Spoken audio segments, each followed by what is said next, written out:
Alors, de Cap Sud à Mamie Chassis, en passant par Je suis un geek, qui sont des morceaux que peut-être quelqu'un a déjà entendu en concert ou sur le web. Donc aujourd'hui, zoom sur The Flying Peppers. Bonjour les gars. Salut.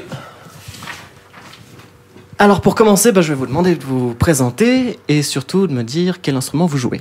Alors moi je suis Robin, je suis dans le groupe depuis cette année, depuis le début quoi, et j'ai de la batterie. Ok. Moi c'est Chet, je fais le chant et la guitare et aussi dans le groupe depuis le début, on a formé ensemble. Moi c'est Malo, je suis à la guitare rythmique et puis j'ai rejoint le groupe il y a 1 an. Super. Il manque encore Jonathan qui est à la basse, qui est malheureusement pas disponible aujourd'hui, mais bon voilà, on tient à signaler, on t'aime Jonathan. Donc normalement vous êtes 4. C'est ça, 4. Ok. Et pourquoi le nom de Flying Peppers? Ça c'est Robin qui a trouvé, donc on va le laisser expliquer.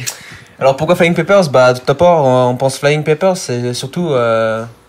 Flying, c'est pour les textes en fait, c'est vraiment ça s'envole, ça part d'un peu de nulle part, c'est un peu volatile quoi. Et Pepper, ça reste vraiment l'influence, c'est pimenté quoi. On joue, les morceaux qu'on joue, c'est pas des morceaux du tout calmes. Donc c'est vraiment quoi, on arrive sur scène, on joue, on veut faire rocker les gens quoi.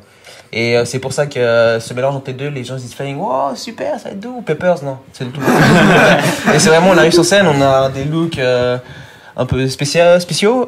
Jonathan qui est arrivé une fois avec une djellaba sur scène, c'était assez spécial. Et donc c'est un peu là devient le nom quoi. Ok, donc ça veut quand même dire les poivrons volants pour ceux qui sont nuls en anglais. Exact. Ça s'appelait avant Kérosène. Pourquoi avoir changé de nom Ça c'était à la base. En fait, ça fait maintenant 6 ans, je crois qu'on joue ensemble. En tout cas, Robin et moi. À l'époque, Malo aussi. Et à l'époque, on avait fait notre premier groupe qui s'appelait Kérosène justement. C'était avec justement nous 3 et encore 4 autres personnes.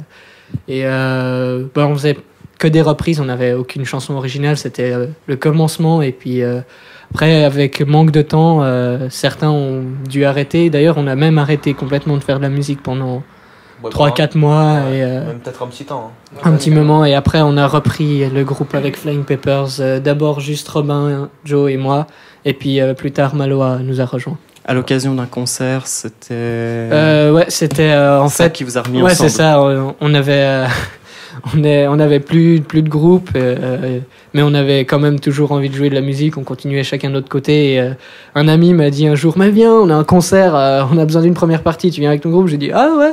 Et en rentrant chez moi, j'ai remarqué qu'en fait, on n'avait plus de groupe. Alors le lendemain, je les ai appelés et on a reformé un groupe.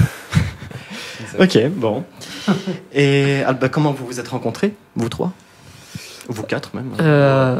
Vas-y. Alors tout début, au départ de Kérosène, c'était vraiment grâce à l'école en fait. Donc on a commencé à jouer ensemble grâce à un atelier, l'atelier orchestre dans certains profs. Donc on jouait un midi par semaine ensemble. Puis Chester et Joe se connaissaient déjà depuis une bonne sacrée paye quoi. Donc basse et guitare, ça va bien ensemble.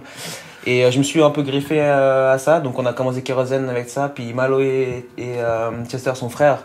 Donc tout de suite le côté musical y était aussi. Et donc de là vient la formation Flying Peppers quoi. Donc c'est-à-dire les 4 très bons amis et surtout aussi frères. Quoi. Les 4 poivrons volants. Donc vous jouez un style musical hard rock, punk. Quelles sont vos références?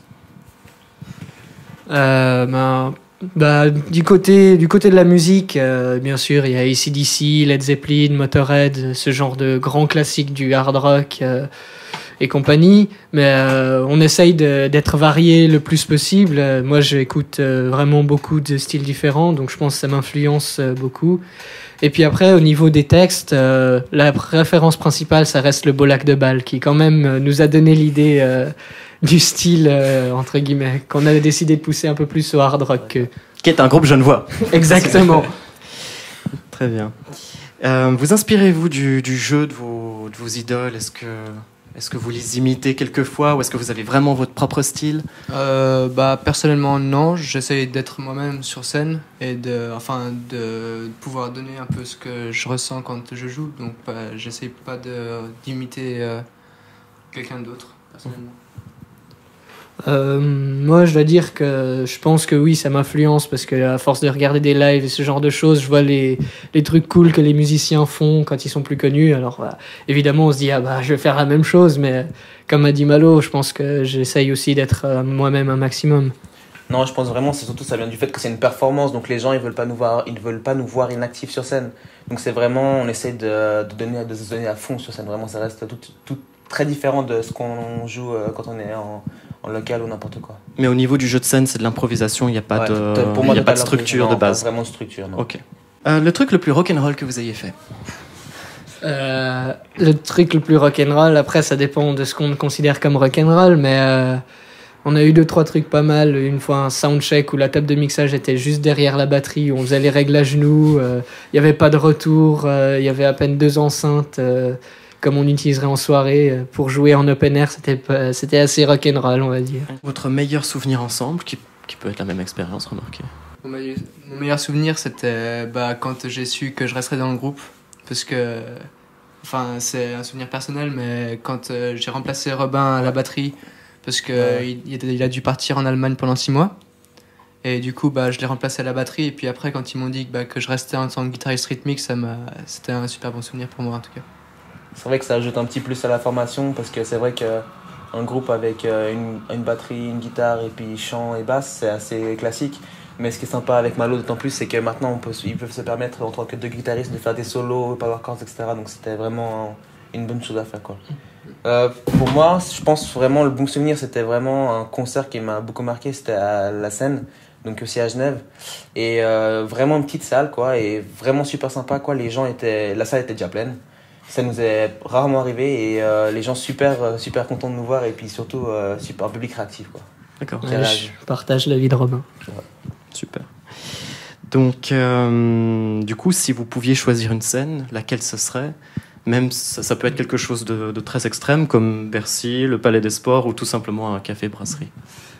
Pour moi, le rêve en tant que musicien, ça reste quand même le Z7 à Praten. Pour moi, c'est la salle où le jour où je jouerai là-dessus, je pense que je pourrais me dire que j'ai réussi ce que je voulais. Ouais, j'adore. Okay. Ouais, exact, c'est la même chose. La même chose. Bon, unanime. Parmi vos chansons, est-ce que vous en avez une préférée? Je dirais sans hésiter L'Orfèvre. L'Orfèvre. Je dois dire que j'aime pas mal Célibataire, du fait qu'on est tous en chœur à chanter tous ensemble, c'est assez sympa, même si c'est pas très juste des fois, on s'en fiche. Alors ouais, moi je rejoins un peu Malo sur L'Orfèvre, parce que c'est vraiment un morceau qui est vachement intéressant à jouer niveau rythmique. Mais pour moi, en fin de set, le prélude à la taverne suivi de Tavernier, ça reste quand même un classique qui est surtout ne pas manquer, quoi. À ne pas manquer. Très bien. Donc le mot de la fin peut s'exprimer par un silence ou par un mot, par une phrase, celui de votre choix. On peut faire un petit silence pour Joe qui est à l'hôpital avec des problèmes dont on ne parlera pas ici. D'accord. C'est clair. On va garder l'intimité et sinon, Pepper's Power. Power.